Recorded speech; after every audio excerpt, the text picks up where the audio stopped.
What's up, guys? We're done with our cars and coffee dreams. We're done with our show car dreams. We're back to road course action and getting this thing ready for the track. And today's video is coming off of a fix or correction I need to make on my car. And then when I went onto the tubes to kind of see and be lazy and figure out how to install it, I didn't see any videos on how to install this or anyone that's actually running this product. Was out, I started to reach out to different vendors and stuff to just kind of learn more about where I was at and anything I can do to improve the car before I went back out on the road course. One of those partners or vendors was Mighty Mouse. Now I'm running the Mighty Mouse mild setup for the C6 Z06, and they have a wild setup. So I was like, well, I'm going to be producing a little bit more power. I'm going to be road coursing it. Will there be a benefit for the wild? So I reached out to Mighty Mouse, and to my surprise, there wasn't really the need to go to wild, but there was a pretty big need to change how my Mighty Mouse was configured. So I had my Mighty Mouse configured just like everybody else. You have basically two lines. One goes to the throttle body and the other one goes to the intake valley cover with the factory, intake little filter that it has on the top of the breather. But the problem is when you road course a car, naturally, when you're doing 7,000 RPMs, 7,500 RPMs for 20, 30-minute sessions at a time, you're really putting a lot of strain on the motor. So naturally, your blow-by is going to increase, your crankcase pressure is going to increase. So what you would typically consume or catch, for lack of better terms, no pun intended, for the catch can, is going to dramatically increase. Now, I've never been in a road course situation yet with this car where my catch can was full by the time my session was complete. But in the case that that is to happen, when you have the breather up top, essentially just like if you just kept pouring water into a cup, it's eventually going to overflow. If it overflows and the catch can continues to receive oil, it's going to basically seep out that top breather, and hot oil, 220, 230, fire-breathing Bald Eagle engine together makes for kaboom. So you don't want to have a fire or create a fire or even, a bare case scenario, just be leaking oil anywhere out on track. So they have a solution for that, which is replacing that filter cap with what they call a recirculating cap. As you can see here for my largely bent cap, I'm running the traditional Mighty Mouse vented cap. But that's not necessarily what you need to run when you're out on track. You actually need to switch to their recirculating cap. Looks nice. But why? Recirculating cap's going to do is essentially, in that worst case scenario that you are boiling up that much oil into your PCV system, it is actually going to vent right back into the intake, which will then feed into the intake manifold, which will then get burnt back out. Now, these again are extreme cases, but when you spend as much time as I do on social media, you see two very common practices right now. People's cars being stolen, and the next biggest one is race cars catching on fire. I'm trying to prevent both.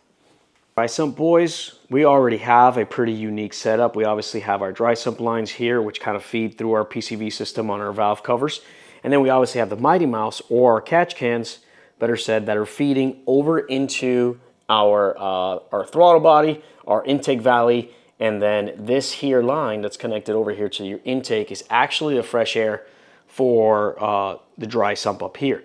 With the recirculating valve, I basically have to, well, it's grabbed on really good right now.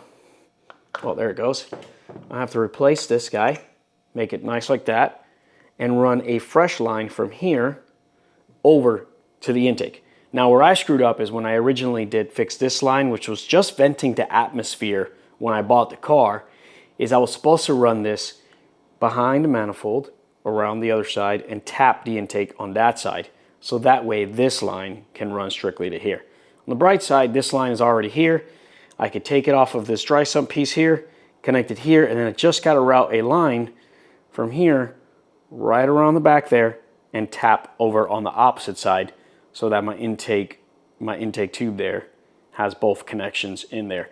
One is for your dry sump and the other one is for that really bad situation where you need to vent out of here.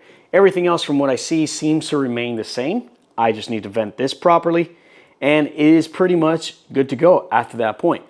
But it does come with the setup for there, so I just got to go pick that up real quick off my toolbox and get this nice and set up. And then this will just be an extra filter that I crushed when I was building the motor.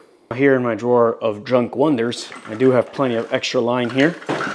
So we'll use this nice little hose right here to go ahead and route what we need to do. And we should be rocking and rolling. I have the AN set up, so that, I mean, it's basically the same thing, just with AN fittings.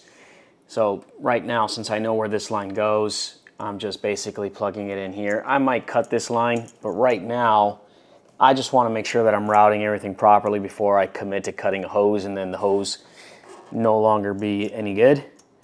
But with a snip right there, actually I could probably keep the Mighty Mouse's logo a little bit turned for now. Just keep it back here for now. Keep the hose a little longer. What I don't see is that the lid is, there it goes. Now the lid is on correctly. Now it does look a little ridiculous being backwards, but not terrible actually. Not annoyed with it. It's clipped on, and now I just have to fix this line, which I hope this is long enough so I don't have to buy. And this is fantastic because I have this hose sitting here. I can just slide this one onto here, put this one behind. Now getting behind the manifold's not going to be fun. Actually, I take that back. It should be pretty easy. Let's see. Let's route that right back here. See if it comes out. Don't come out the other side.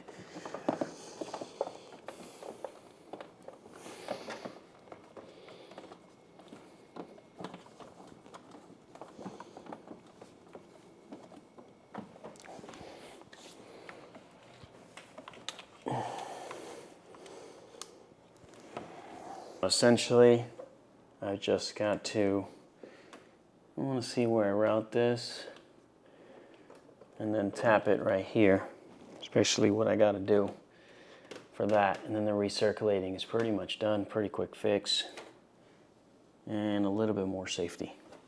So now to kind of wrap things up, I just got to find how I want to route this hose right here. If I basically want to go around the back of the alternator, if I want to go up the intake here, and then basically, you know, I'm not going to record it, but similar to the other side, you have this little handy dandy part right here, which you're going to tap right into this nice little rubber joint and then connect that hose, and then you'll be all done, and it will look like this side, which I had done in the past right there. So there you have it, a quick and short and sweet one. When I was doing a quick Google search, I didn't see anything specifically on the recirculating caps, and especially not for our dry sump cars, which are a little bit different for cars on a wet sump system, and their PCV system is a little bit different. But if you made it this far, make sure you like and subscribe. I'll drop a link below on the specific cap I have. They do have a new generation of Mighty Mouse out now, which not only looks better than the current ones, but is supposed to be a bit better as well. They have a different flow for the recirculating system, but if you're still rocking this system, which I believe most guys are, and you're road coursing, definitely get that cap installed just to have that extra security and that peace of mind. Catch you guys in the next one. Peace.